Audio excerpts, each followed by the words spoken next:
Het nijs wie voor alle partijen een grote verrassing. Onder oren van dominee Marco Buitenhuis uit Noordburgen. Hij had het gezin de laatste die het bot stiepen. Nou, dat is van harte gefeliciteerd en beden zijn verhoord. Zoveel mensen die de afgelopen week hebben meegeleefd en vanuit kerken en ook persoonlijk voor hen hebben gebeden. Nou, geweldig. Vrienden Wieke wie er nog een protest in Burgum in het uitzetten van de familie. Het gezin bestaande uit heid, mem en treie baan wie doe al naar Zeist bracht in afwachting van de uitzetting naar Afghanistan. Dat gaat nou dus net terug. Zij zijn nog in Zeist. Hopelijk mogen ze zo snel mogelijk daar weg. En dat zal ook wel snel geregeld worden. Maar het zou het allermooiste zijn als ze toch ook nog weer naar Burgum zouden kunnen.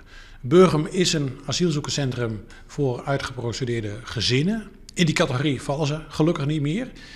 Maar ik hoop toch dat ze terug mogen, ook na zo'n ontzettend spannende week. Ook om samen feest te vieren hier en om afscheid te nemen van vrienden. Dat de kinderen nog even naar school kunnen gaan. De Immigratie- en Naturalisatiedienst zullen wemplak daar wiezen van het gezin. Het kind dus wijzen dat ze net in Friesland komen te wijen.